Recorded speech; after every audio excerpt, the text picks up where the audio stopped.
জয় জগন্নাথ। আমরা দুজনে চলে এসেছি জগন্নাথ দেবের নতুন মন্দির দীঘাতে। আবার আমরা চলেছি একটা অন্যরকম গন্তব্যে। মাঝে মধ্যে আমাদের সাফোকেশন হয় আর আমরা দুজনে বেরিয়ে পড়ি ঘুরতে। তো সেরকমই আজকে আবার যাচ্ছি আমরা দুজনে জগন্নাথ মন্দির, মানে দীঘা জগন্নাথ মন্দিরে। অ্যাজ ইউজুয়াল ট্রেনের টিকিট তো পাইনি, তার জন্য রাত্রিবেলা বেরিয়েছি। এখন প্রায় বাজে 10:30। আমাদের ধর্মতলা থেকে বাস রয়েছে 11:52-তে। আর যেহেতু বৃষ্টি হচ্ছিল ভীষণ, একটু আগে থেমেছে, তো তার জন্য আমরা বেরিয়ে পড়েছি তাড়াতাড়ি। এখন যাচ্ছি ধর্মতলার দিকে। তো পুরো ব্লগটা দেখতে থাকো, ভীষণ ইন্টারেস্টিং হতে চলেছে। ঠাকুরের কৃপাতেই আমরা সব কিছুই অত রাত্রির হলেও তাড়াতাড়ি পেয়ে গেছিলাম, বাস অটো সব কিছুই। চলেও এসেছি ধর্মতলা। তো আমরা এখন পৌঁছে গেছি এসপ্ল্যানেড। ভাবছিলাম এত রাত্রিরে কিভাবে পৌঁছাবো, তো বেশ তাড়াতাড়ি পৌঁছে গেলাম। এখন আমাদের বাস দেয়নি, তো আমাদের ওই ফার্স্ট টাইম বাসে করে যাওয়া দীঘা, একটা আলাদা এক্সপিরিয়েন্স হচ্ছে। আমাদের বাস মা চণ্ডী বাসটার নাম, এটা স্লিপার ক্লাস বাস আছে। তো এটা হচ্ছে কি যে আমরা অনলাইনে বুক করেছো, কি করে বুক করেছো বলে দাও। থেকে অনলাইনে বুক করেছি। ও রেড বাস তো চলো বাসের ভিতরটা দেখ। এই হলো বাস।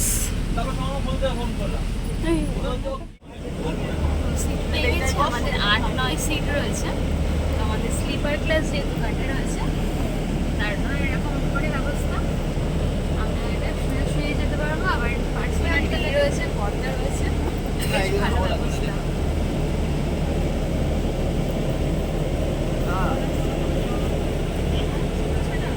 তো গুড মর্নিং সবাইকে।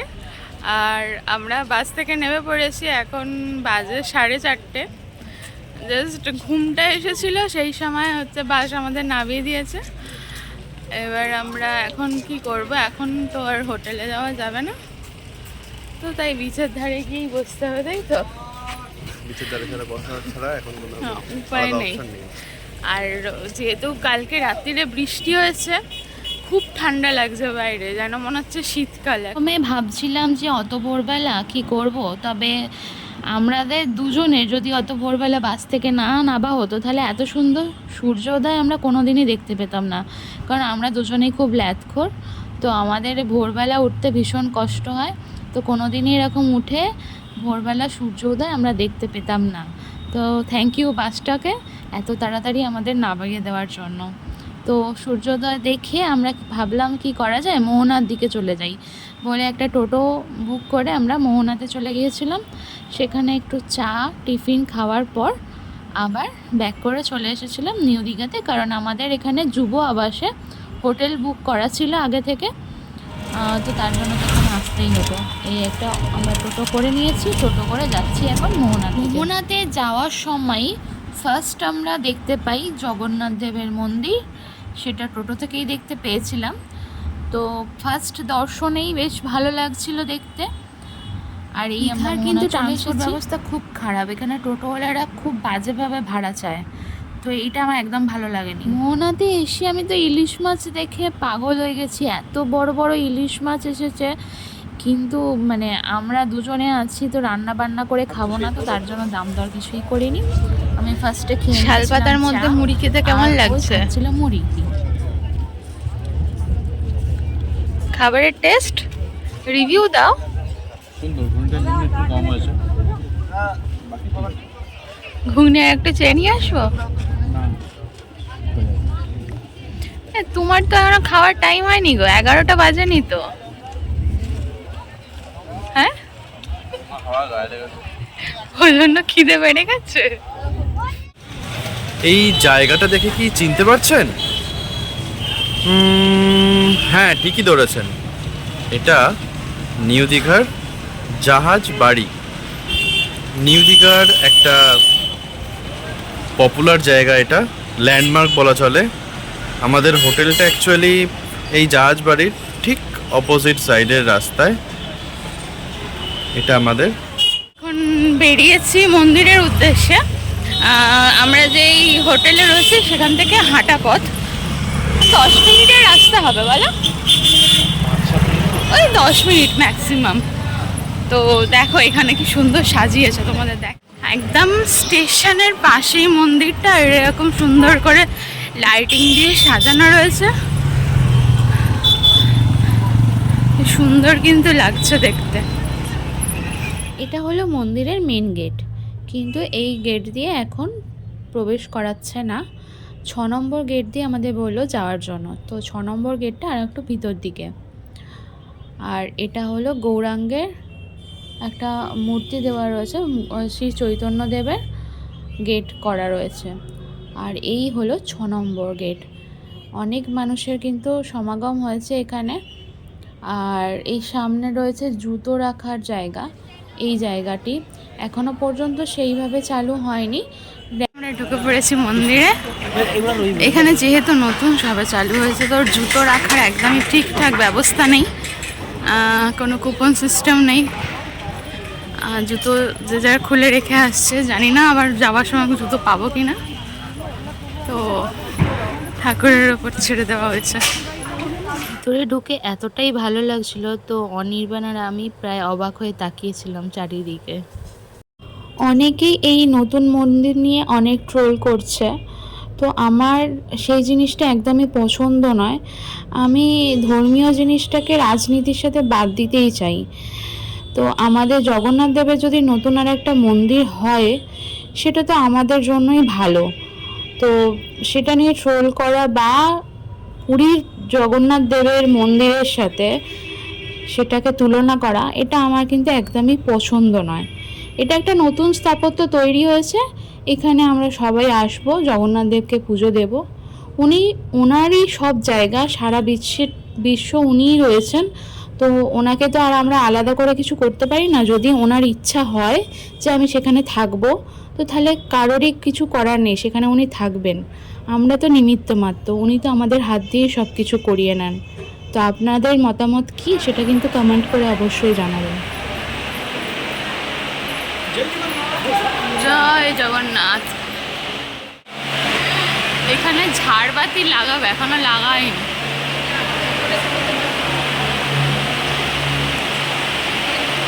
আরো কাজ কিছু বাকি রয়েছে। একটা দরজা পার হওয়ার পর এবার যাচ্ছি আমরা দ্বিতীয় দরজার দিকে। তো বেশ সুন্দর কারুকার্য। আর এর ভিতরে এই মন্দিরের মধ্যে যে লাইটগুলো দেওয়া রয়েছে, তার জন্য সন্ধেবেলা মন্দিরটা এত সুন্দর দেখতে লাগছে, মানে চিন্তারও বাইরে। আমি যখন সকালবেলা দেখেছিলাম মন্দিরটা, আমার ভালো লেগেছে অবশ্যই, কিন্তু এতটাও ভালো লাগেনি। কিন্তু বিকালবেলা আসার পর এই মন্দিরের আরও রূপ যেন বেড়ে গেছে। তো বেশ কিছু কষ্টি পাথরেরও ঠাকুর রয়েছে, এটা যেমন শ্রী বিষ্ণুর শয়ন অবতার। এবার আমরা যাচ্ছি মেন গর্ভগৃহের দিকে। আর একটা কি দুটো গেট পেরোলেই আমাদের অপেক্ষার অবসান হবে, আমরা দেখতে পাবো শ্রী প্রভু জগন্নাথকে। তো চলো যাওয়া যাক। ভিতরটা এতটাই সুন্দর কারুকার্য করা ছিল, দরজা থেকে শুরু করে থাম সমস্ত কিন্তু কারুকার্যগুলো খুব সুন্দর ছিল। তো এখানে অনেকে এই দরজার সামনে দাঁড়িয়ে ফটো তুলছিল, কিন্তু সিকিউরিটিরা বেশিক্ষণ দাঁড়াতে দিচ্ছিল না। আর এই বিশেষ করে এই জায়গাটা আমার কিন্তু খুব ভালো লেগেছে। তো আমি সিকিউরিটির চোখ আড়ালে গিয়ে আমি আর অনির্বাণ দুজনেই কিন্তু ফটো তুলেছি, কেননা এত সুন্দর কাজ করা ছিল থামগুলোতে, জাস্ট অসাধারণ। তবে এখনো পর্যন্ত তো সব জায়গাতেই ফোন অ্যালাউড করছে, জানি না এর পরে কত দূর কী করবে। আমার মনে হয় না এর বেশ কিছুদিন পর থেকে আর ফোন ভিতরে নিয়ে ঢুকতে দেবে, যেরকম সব মন্দিরেই হয়। তো এই আমাদের শ্রী প্রভু জগন্নাথকে দেখতে পেয়েছি। তো এখানে একদমই দাঁড়াতে দিচ্ছিল না, জাস্ট কয়েক সেকেন্ডের জন্য ভিডিও করে জাস্ট বাইরে বার করে দিল। আর এই বাইরে পিছন দিকে এই কটা কালো মূর্তি রয়েছে, আর পিছন থেকে মেন মন্দিরের চূড়াটা এত সুন্দর দেখতে লাগছিল। সবে সবে সন্ধে হয়ে এসেছে আর আকাশটা পুরো পরিষ্কার ছিল, একদম নীল আকাশ। তো সেই কারণে মন্দিরটা এটাই আরো হলো যেন মেন খুলে মন্দিরের গেছে পিছন একটা দিক। রূপ। তো এই দেখো তোমরা কতটা সুন্দর লাগছে ঠাকুরের কাছে তো মন্দিরটা দেখতে। বেশিক্ষণ ভিডিও করতে পারলাম না।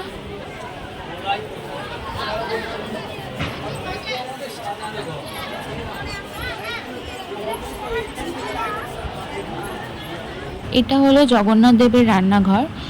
ইস্কনের হাতে তো সমস্ত কিছু দায়ভার দেওয়া রয়েছে, তো সেখানকার প্রভুরাই এই রান্নাবান্না এখনো পর্যন্ত করছে। আর এমনি দর্শনার্থীদের এইখানে ভিতরে ঢোকা এখন অ্যালাউড নয়, এখানে যেতে দিচ্ছে না। তো পরে যেতে দেবে কি সেটাও আমি জানি না। তো এখানে ভোগ প্রসাদ তৈরি হচ্ছিল আমরা যখন গেছিলাম সন্ধ্যা আরতি করার সময়ের জন্য দেওয়ার জন্য। এটা হলো মন্দিরের পিছন দিকটা। এইখানটাতে অনেক সিঁড়ি রয়েছে আর এখানে মানে বসতে দিচ্ছে। তো আমরা বেশ কিছুক্ষণ বসেছিলাম এখানে, তারপরে আমরা মন্দির থেকে বাইরে বেরিয়েছি। আচ্ছা, যারা মন্দির দেখতে আসছেন তাদের জন্য একটা আপডেট। এখনো পর্যন্ত পুজো দেওয়ার ব্যবস্থা কিন্তু মন্দিরেতে চালু হয়নি। এই সম্পূর্ণ দায়িত্ব দেওয়া হয়েছে ইস্কন সংস্থার হাতে। মন্দিরের খোলা বা বন্ধ করার টাইমও ইস্কন সংস্থা নিজেই ঠিক করবে পুজোর ব্যবস্থার সাথে সাথে। তো এটা অবশ্যই জানিয়ে দেওয়া হবে। এখনও পর্যন্ত আপাতত মন্দির সকাল 8টা নাগাদ খুলছে, 1টা-2টো নাগাদ খোলা থাকছে, আবার 3টে সাড়ে 3টে থেকে মন্দির খুলে আবার বন্ধ হয়ে যাচ্ছে রাত অ্যাপ্রক্সিমেট 8টা থেকে 9টা পর্যন্ত। আরেকটা কথা বলে রাখি, যেটা হচ্ছে জুতো রাখার জন্যও কিন্তু এখনও পর্যন্ত সেরকমভাবে কোনো ব্যবস্থা নেই। জুতো আপনাকে একটা জায়গাতে পার্টিকুলার খুলে নিজের দায়িত্বে রেখে আসতে হবে। তারপরে আবার পুরো মন্দিরটাকে খালি পায়ে আপনাকে প্রদক্ষিণ করে আবার সেই পুরনো জায়গাতে গিয়ে জুতো আপনাকে কালেক্ট করতে হচ্ছে। এটা খুব শীঘ্রই আবার একই রকমভাবে নিশ্চয়ই কোনো রকম কিছু ব্যবস্থা হয়ে যাবে খুব তাড়াতাড়ি। রাজনীতি বাদ দিয়ে শুধুমাত্র ভগবান দর্শনের উদ্দেশ্যে একবার আমাদের এই বাংলার নবনির্মিত জগন্নাথ মন্দিরে আসুন, দেখুন, অবশ্যই ভালো লাগবে। হয়ে গেছে না, তো এবার আমরা বাইরের দিকে যাচ্ছি। কিছুক্ষণ ভিতরে বসেও ছিলাম, মন্দিরের বাইরেটা। ভিতরে ফোন অ্যালাউ করছে, কিন্তু জগন্নাথ দেবের কাছে বেশিক্ষণ ফোন নিয়ে ছবি তুলতে দিচ্ছে না। তো কোনো রকমে ওখানে দাঁড়িয়ে শুধু নমস্কার করে চলে আসা হচ্ছে। এছাড়া বাদবাকি সব জায়গাতেই ফোন অ্যালাউড রয়েছে এখনো পর্যন্ত। আর সামনেই তো রথ রয়েছে, তো রথযাত্রা হবে, সেই জন্য রথও তৈরি হচ্ছে এখানে। তো বেরোনোর সময় হয়তো আমরা দেখতে পাবো, তো দেখা যাক কি হয়। জগন্নাথ দেবের মন্দির দর্শনের পরে আরও একটা জায়গা কিন্তু মিস করবেন না, সেটা হচ্ছে জগন্নাথ দেবের মাসির বাড়ি। ওল্ড দীঘার কাছাকাছি থানার সামনের দিকে পড়ে জায়গাটা। এখনো পর্যন্ত মন্দির নির্মীয়মান অবস্থায় রয়েছে জগন্নাথ দেবের মাসির বাড়ি। সামনেই রথ, তো আশা করা যায় রথের আগেই মন্দিরটা তৈরি হয়ে যাবে।